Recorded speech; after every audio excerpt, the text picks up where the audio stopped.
언제나 빅토리아 집사님 찬양을 좋아합니다. 네, 그런 마음이, 순수한 마음이 늘 좋습니다. 네. 빌립보서 강의 9번째 강의를 시작하겠습니다. 예수의 마음이라는 제목으로 하나님 말씀을 증거하겠습니다. 우리는 지난 2달 동안 빌립보서 1장의 말씀을 살펴봤습니다. 빌립보서 1장의 말씀을 우리가 생각을 해보면 이 빌립보라고 하는 교회에 대한 사도 바울의 각별한 마음, 어떤 마음으로 그 성도들을 생각하고 그 성도들을 그 감옥에 갇혀있는 현실 속에서도 잊지 않고 그 성도들을 중보하면서 그 성도들의 신앙을 위해서 권면하고 있는 그 사도 바울의 모습을 우리는 봤습니다.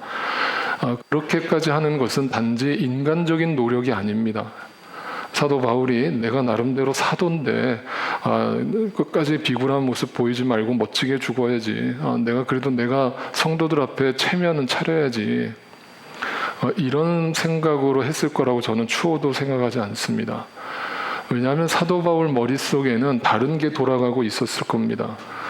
이걸 이렇게 다시 한번 그걸 우리가 복습을 해보면 빌립보라고 하는 교회가 어떻게 생겨나게 됐는가 다시 한번 정리를 해보면 이렇습니다. 처음에 사도행전에서 마가라고 하는 사람이 등장했었죠. 그 마가가 믿음 없는 행동을 했죠. 그리고 선교지를 이탈했습니다. 그래서 그걸 놓고 사도 바울과 바나바 간에 다툼이 벌어졌습니다. 마가를 또 데리고 가는 것이 옳으냐 그르냐를 놓고 서로 싸웠습니다. 그로 인해서 바울과 바나바가 헤어지게 되었고 결국 선교 모든 계획이 전면 수정되었습니다.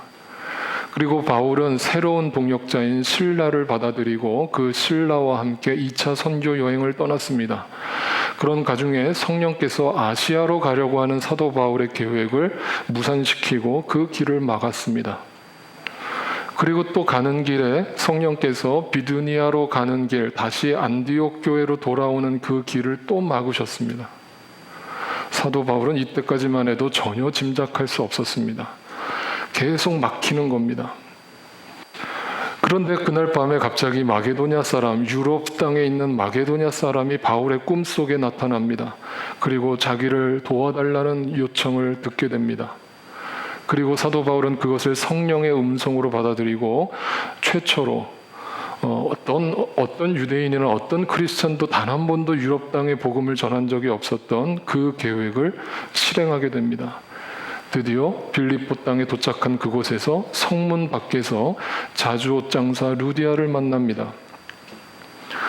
그 루디아의 재력과 루디아가 가지고 있는 그 어떤 환경으로 인해서 빌립보 교회가 개척됩니다.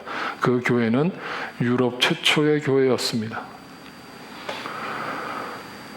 사도 바울은 목회를 하는 내내 이 과정을 절대 잊지 못했을 겁니다. 절대 오늘 내가 여기 있는 것은 우연이 아니고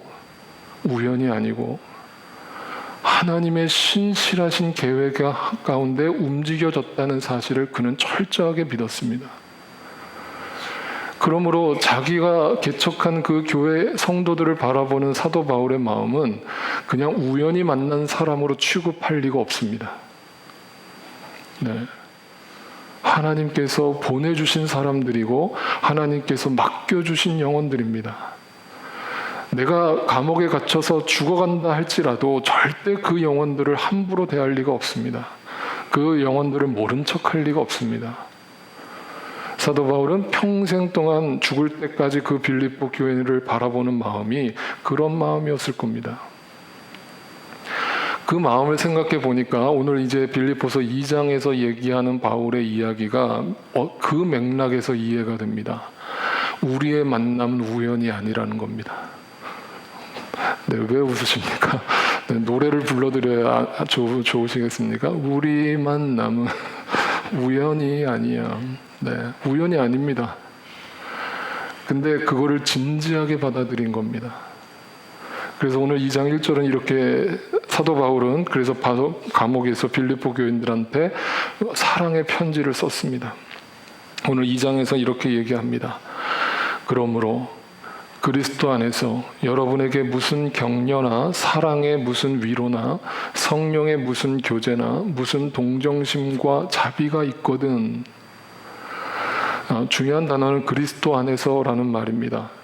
이 말이 되게 두리뭉실하게 들리고 이게 무슨 말인가 싶은데 이 얘기를 쉽게 풀어드릴게요. 이 말은 뭐냐면 여러분, 우리의 만남은 우연이 아니에요. 여러분이 그리스도 안에서 그 믿음을 갖게 된 것도 우연이 아니에요. 만약 여러분 안에 그리스도 안에서 그리스도께서 주시는 어떤 격려나 사랑의 무슨 위로나 성령을 통해서 주시는 교제의 참된 의미나 예수 그리스도로 말미암아 영혼을 불쌍하게 여기는 동정심과 자비가 내 안에 나도 모르게 일어나는 걸 여러분이 경험했다면 여러분, 그건 우연이 아닙니다. 이 말을 다시 풀어 얘기하면 이겁니다. 여러분이 예수를 만난 것이 결코 우연이 아니라고 믿고 그로 인한 여러분의 삶의 열매가 맺히는 것을 보거든 내가 조금씩 성장해 가는 것을 보거든 절대 우연이 아니라는 겁니다. 그리스도 안에서 내 안에 선한 일을 시작하신 분이 계시다는 겁니다. 그리고 나서 2절은 이렇게 이야기합니다. 여러분은 그걸 알았다면, 여러분이 여기에 있는 것이 우연이 아니고 여러분이 예수를 믿은 것이 우연이 아니라고 확신하신다면 여러분, 같은 생각을 품어야죠. 같은 사랑을 가져야죠. 뜻을 합해야죠. 한 마음이 되어서 신앙생활을 해야죠. 그것이 나에게 기쁨이 되고 주님한테도 기쁨이 됩니다. 나는 감옥에 갇혀 있어도 그 소식을 여러분한테 듣고 싶습니다. 여러분이 하나의 목표, 하나의 관점을 가지고 함께 협력하면서 이 모든 것이 우연이 아니라고 확신하면서 그리스도 안에서 그 삶의 열매들을 만들어낼 수 있기를 바랍니다. 이 말은 다시 말하면 이겁니다. 우연이 아니라면 우연이 아니라는 걸 삶으로 증명하세요. 여러분이 예수를 믿은 게 우연이 아니라고 확신한다면, 함께하는 교회에 여러분이 속해 있는 것이 우연이 아니라고 확신한다면 증명하세요. 그 말이에요. 증명을 어떻게 증명합니까? 같은 마음을 품는 거예요. 같은 사랑을 실천하는 거예요. 한 마음이 되는 거예요. 그래서 우리의 삶은 우리 각자가 주인이 아닙니다. 우리 안에 예수 그리스도가 주인이 된 같은 마음을 품고 사는 겁니다. 그리고 나서 이렇게 구체적으로 그것이 어떻게 증명되는 것인가를 이렇게 설명합니다. 3절입니다. 무슨 일을 하든지 경쟁심이나 허영심으로 하지 말고 겸손한 마음으로 하고 자기보다 서로 남을 낮게 여기십시오. 또한 여러분은 자기 일만 돌보지 말고 서로 다른 사람들의 일도 돌보아 주십시오. 이게 뭐라고요? 우연이 아니라는 걸 믿고 자신의 삶 속에서 그걸 증명하는 길이라고요. 그러면 이 말을 좀 더 쉽게 풀어 얘기하면 메시지라고 하는 성경에서 이 본문을 이렇게 풀어놨습니다. 서로 뜻을 같이 하고 서로 사랑하고 서로 속 깊은 벗이 되십시오. 자신의 방식을 앞세우지 말고 그럴듯한 말로 자신의 방식을 고집하지 마십시오. 자기를 제쳐두고 다른 사람이 잘 되도록 도우십시오. 자기 이익을 꾀하는 일에 사로잡히지 마십시오. 자신을 잊을 정도로 자존심 따위는 버려버리고 자존심 따위는 내세우지 말고 도움의 손길을 내미십시오. 용서의 손길을 내미십시오. 사랑의 손길을 내미십시오. 왜? 우연이 아니라고 믿는다면. 예수의 십자가의 죽음과 그 사랑이 오늘 나에게 주어진 것이 절대로 우연이 아니라고 확신한다면 증명하세요. 실천하세요. 열매를 드러내세요. 예수의 삶을 열매를 맺으세요. 지금 한국의 코로나 바이러스 사태로 제가 뉴스를 접할 때 일주일 동안 괴로웠던 게 있습니다. 바이러스가 무서운 게 아닙니다. 제가 늘 얘기하잖아요. 귀신이 무서운 게 아니라 누가 무서워요? 사람이 무서워요. 지금 미국 땅에도 이미 시작된 걸로 알고 있지만 아시안들에 대한 인종차별적인 행동과 언행들이 늘어나고 있습니다. 한국에서는 다를까요? 네, 또 한국 사람들이 지금 전 세계에서 어떤 이미지로 비춰지고 있을까요? 네, 다 국경을 차단하고 한국 사람들이 들어오는 걸 다 막아버립니다. 그 이해가 됩니다. 안전을 위해서라면 그렇게 하는 게 이해가 됩니다. 근데 더 심각한 게 뭔 줄 압니까? 같이 피해를 입고 있는 대한민국이라는 그 좁은 땅덩어리 하나 안에서 이 긴급한 상황에서 남을 배려하고 남을 존중하는 것이 아니라 서로를 비난하고 너 때문이야, 너 때문이야. 하여튼 대구가 문제야. 이런 식의 막말을 하는 사람들이 인터넷상에서 댓글을 다는 걸 보면 가슴이 미어 터집니다. 어쩌다가 대한민국이 이 지경이 되었나?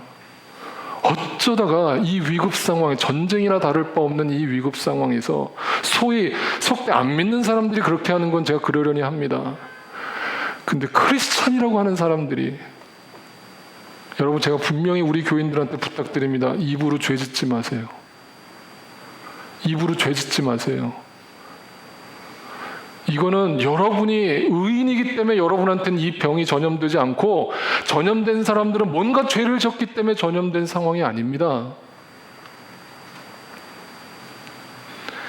오늘 한국의 대부분 교회들은 주일 예배를 중단했습니다. 대형 교회들도 동참했습니다. 중소형 교회들도 마찬가지입니다. 근데 오늘 뉴스를 보니까 또 안타까운 뉴스를 봅니다. 일부 대형 교회와 일부 교회들이 정부의 권면에도 불구하고 일방적으로 주일 예배를 오픈하고 수천 명이 함께 모여서 여전히 찬양을 부르고 예배를 드렸다는 뉴스를 봤습니다. 그러면서 그들이 인터뷰하는데 그 성도 중에 한 사람이 뭐라고 얘기를 하는가? 우리는 순교의 정신으로 주일 성수를 지킬 겁니다. 우리는 절대로 하나님 앞에 예배드리는 삶을 포기할 수 없습니다. 하나님은 그걸 기뻐하십니다. 라면서 인터뷰를 하는 겁니다.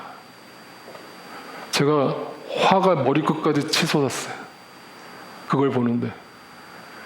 여러분, 이걸 순교라는 말로 갖다 붙이지 마세요. 제가 말하죠. 여러분만 죽는 거라면 그건 아무 상관없어요. 그건 순교라고 포장할 수도 있어요. 그런데 그 교회가 예배를 강행함으로 인해서 그 교회에 만약에 신천지처럼 이 바이러스가 또 걸려서 또 퍼져나간다면, 지역사회로 퍼져나간다면, 그럼 자기만 죽는 게 아니잖아요. 어디다 대고 순교를 갖다 붙여요? 이런 거예요. 빌립보서에 얘기하는 교회 안에서조차 서로 사랑하고 남을 배려하고 자신을 잊을 정도로 도움의 손길을 내밀라고 사도 바울은 권면하는데, 안 믿는 사람들한테 행동하는 크리스천들의 모습은 지극히 이기적이에요. 그건 신앙이 아니에요. 독선이에요. 성경 제대로 보세요, 여러분. 하나님은 그걸 우리한테 요구한 적이 없어요. 제가 분명히 말씀드려요. 예배는 중단되면 안 돼요. 그런데 그 예배는 우리가 모여서 함께 드리는 예배만이 예배가 아니에요. 공예배는 중단될 수 있지만 여러분의 삶 속에서 예배를 드릴 수 있잖아요. 네? 삶 속에서 찬양 드릴 수 있잖아요. 삶 속에서 기도할 수 있잖아요. 율법주의예요, 그게. 율법주의예요. 제가 여러분 우리 교회 성도들한테 권면합니다. 금식하세요. 이번 주간부터 사순절 기간이기도 하지만 금식을 선포합니다. 한 끼를 금식하든 두 끼를 금식하든 나라와 민족을 위해서, 이 사태를 위해서 하나님 앞에 구하세요. 그게 우리의 몫이에요. 나만 바이러스 안 걸렸다고 그거 감사하다고 그러고 있지 마세요. 그거 크리스찬 아니에요. 우리 조국을 위해서 기도해야 돼요. 이 전 세계 아파하는 사람들을 위해 기도해야 돼요. 저들이 제발 이걸 통해서 하나님을 보게 되고 예수 그리스도를 믿게 되는 그런 과정으로 나아갈 수 있게 해달라고 기도해야 돼요. 남을 배려하는 마음 잊지 마세요. 자신을 잊을 정도로 남에게 도움의 손길을 내미는 정신, 그게 크리스천의 마음가짐이에요. 그런데 어떤 사람들은 또 이렇게 얘기합니다. 아까 얘기한 것처럼 이번 코로나 바이러스 사태가 자기한테는 걸리지 않았다고 하니까 그 걸린 사람들을 또 비난하면서 그들이 마치 그 자체가 바이러스인 것처럼 비하하고 그들을 몰아갑니다. 여러분, 전 신천지에 대해서 이번에 분명히 얘기하지만 하나님께서 하신 일이라고 저는 확신합니다. 신천지라고 하는 이 사이비 이단을 하나님께서 한국 교회에 정신을 차리게 하고 드러내게 하시려는 목적이 있다라고 저는 확신해요. 그래서 국민들한테 신천지라고 하는 이 사이비 집단이 경각심을 가져온 것에 대해서는 제가 너무나 감사하다고 생각해요. 그러나 그거와 별개로 그 사람들한테만 죄가 있기 때문에 일이 벌어지는 것은 절대 아니에요. 자, 이 이야기를 어떻게 풀어가야 되냐면 누가복음에 보면 이런 질문을 한 사람들이 나와요. 누가복음 13장에 예수께서 그들에게 대답하셨어요. 이 갈릴리 사람들이 이런 변을 당했다고 해서 다른 모든 갈릴리 사람들보다 더 큰 죄인이라고 생각하느냐?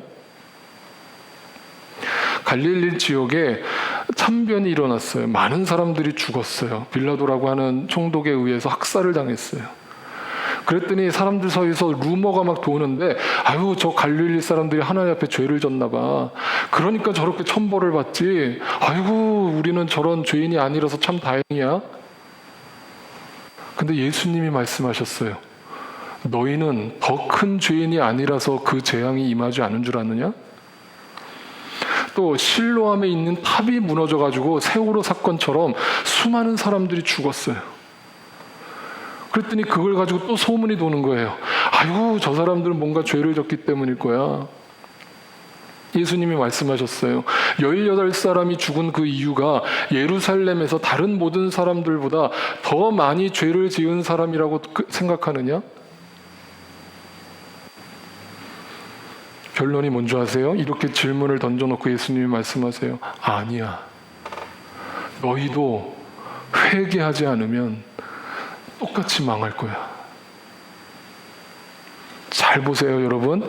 하나님은 이 땅에 자연재해든 인재든 어떤 고난과 재앙을 통해서 우리에게 메시지를 주기도 하시는데 그 메시지는 그 사람들에게만 해당되는 메시지가 아니에요. 지금 인류를 향한, 이 땅에 예수를 믿는다고 하는 교회를 향한 하나님의 경고의 메시지예요. 여러분, 신천지가 20만 명으로 부흥하는 그 원인은 신천지 교주, 사이비 교주가 잘못한 것도 있지만 한국 교회가 제대로 하지 않았기 때문에 그들을 빼앗긴 것도 있는 거예요. 그러면 신천지를 비난하기 전에 우리가 뭔가 하나님 뜻에서 벗어난 것은 없나? 우리가 뭔가 정말 하나님 앞에 회개할 것은 없나? 우리 한국교회가 정말 정신 차려야 될 것은 없나? 회개 운동이 일어나는 게 맞아요. 그런데 지금 한국교회는 비난만 하고 있어요. 자기한테는 아무 문제 없대요. 그리고 주일 예배를 강행하겠대요. 신천지하고 뭐가 달라요? 역대하 말씀에 하나님이 이스라엘 백성들한테 재앙을 내리시는 장면이 나옵니다. 그때 하나님께서 이렇게 말씀을 하세요. 역대하 7장 13절에 들어라. 내가 하늘을 닫고 비를 내리지 아니하거나 메뚜기를 시켜 땅을 황폐하게 하거나 나의 백성 가운데 전염병이 돌게 할 때에 누가 하신다고요? 하나님이 때로는 하신대요. 하신대요. 그러면 하나님이 이 일을 일으키는 목적이 뭘까요? 인간들을 괴롭히려고? 단지 그들만 심판하려고? 그 이유가 있대요. 14절을 이렇게 밝혀줍니다. 내 이름으로 일컫는 나의 백성이 스스로 겸손해져서 기도하며 나를 찾고 악한 길에서 떠나면 내가 하늘에서 듣고 그 죄를 용서하여 줄 것이며 그 땅을 다시 회복시켜 줄 것이다. 저들이 잘못한 거죠? 신천지만 문제인 거죠? 중국이 문제인 거죠? 아니요. 성경은 스스로 겸손해지래요. 너희 믿는 자들아, 이 사건을 통해, 이 재앙을 통해 하나님이 너희에게 주시는 메시지를 겸허하게 듣고 너희가 그동안 하나님 앞에 예배드리는 것을 얼마나 귀찮게 여기고 얼마나 하찮게 여기고 얼마나 쉽게 여겼는가를 회개하고 겸손해져서 주님 앞에 엎드려 금식하며 기도하면서 주님을 찾고 악한 길에서 떠나 주님께로 돌아오라. 스스로 찾고 떠나래요.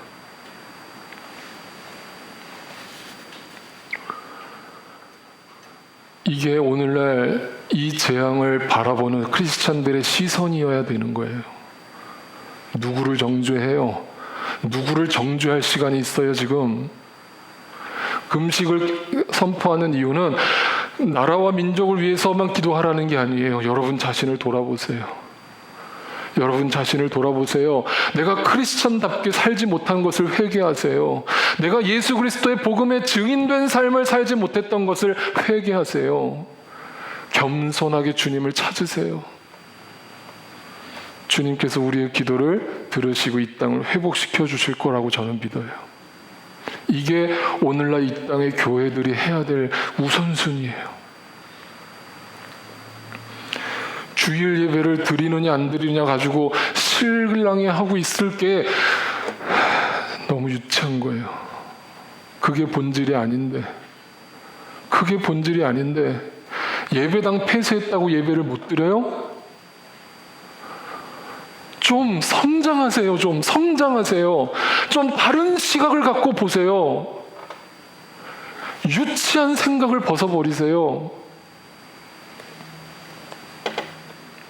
예수님은 예루살렘으로 입성하기 전에 예루살렘 성을 바라보면서 이렇게 하시죠. 예수께서 예루살렘 가까이 오셔서 그 도성을 보시고 우셨다. 성경에서 예수님이 우셨다는 장면이 딱 3번 등장합니다. 첫 번째는 나사로가 죽었을 때 그 나사로의 죽음 앞에서 눈물을 보이셨고, 바로 두 번째는 이 예루살렘 도성을 바라보면서 우시는 장면입니다. 그 세 번째는 예수님이 십자가에 달리기 전날 밤에 겟세마네 동산에서 눈물로 땀을 피처럼 흘리면서 우셨다라고 기록하고 있습니다. 3번 등장합니다. 그렇다면 의미가 있다는 겁니다. 예수님은 왜 예루살렘 도성을 바라보면서 우셨을까요? 그 예수님의 마음은 어떤 마음이었을까요? 예루살렘은 아무런 재앙이 없었습니다. 아무런 재난이 일어나고 있지 않았습니다. 예루살렘은 겉으로 보기에는 너무나 평온하고 잘 먹고 잘 살고 있는 대도시였습니다. 근데 예루살렘을 바라보면서 예수님은 우셨습니다. 뭐라고 얘기하시는가? 오늘 너도 평화에 이르게 하는 일을 알았더라면 좋을 터인데, 그러나 지금 너희는 그 일을 보지 못하는구나.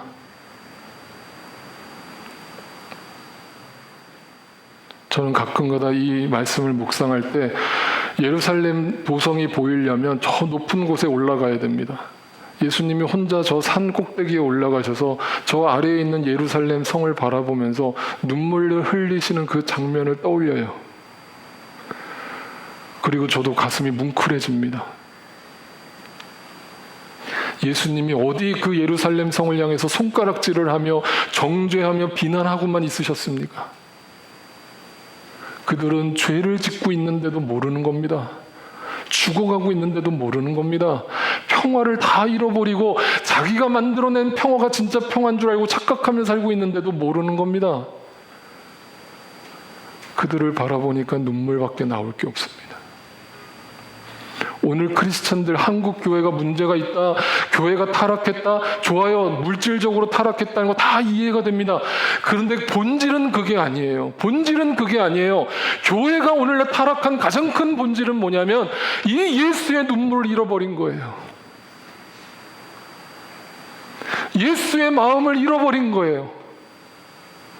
목회자들부터 성도들까지 이 예수의 눈물을 잃어버렸다고요. 정죄와 판단과 심판과 밖에 없어요. 저는 지금 제가 한국에 있었으면 하는 생각이 들 때가 있어요. 네.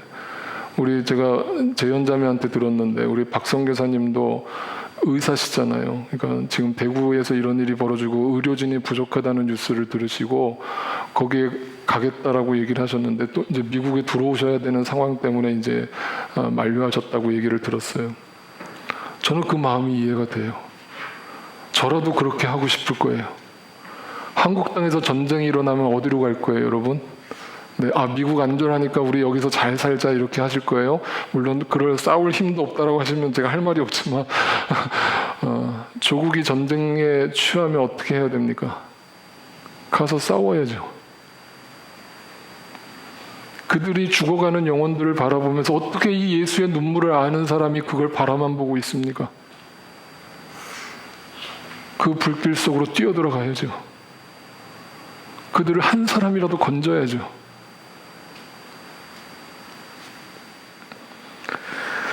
보지 못하는 사람이 그들만이 아닐 겁니다.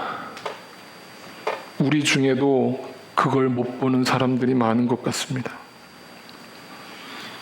그래서 오늘 본문 마지막 5절은 이렇게 끝나는 겁니다. 여러분 안에 이 마음을 품으십시오. 그것은 예수 그리스도의 마음입니다. 품으라는 이 단어를 기억하십시오. 어떻게 품는 겁니까? 뭐가 품는 겁니까? 원어적으로 정확하게 번역하면 이겁니다. 생각하다, 숙고하다, 관심을 기울이다. 그 관심을 기울이고 숙고하는 사람이 가만히 앉아 있겠습니까? 그 죽어가는 영혼들을 보고 가만히 앉아 있겠습니까? 액션을 취하겠죠. 움직이겠죠. 그래서 저는 이렇게 생각합니다. 여러분, 코로나 바이러스가 무섭습니까? 물론 무섭습니다. 조심해야 됩니다. 그러나 진짜 무서운 게 뭔 줄 압니까? 크리스찬이라고 하면서 그 예수 그리스도의 마음을 잃어버리는 자들입니다. 그게 진짜 재앙입니다.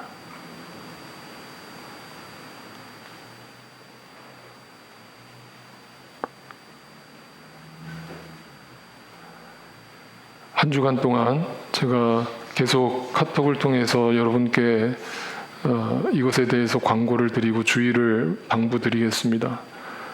그러나 크리스찬이 해야 할 일을 하십시오. 예수의 마음을 품고 그 땅을 위해서 나 자신을 돌아보면서 회개의 기도를 드리십시오.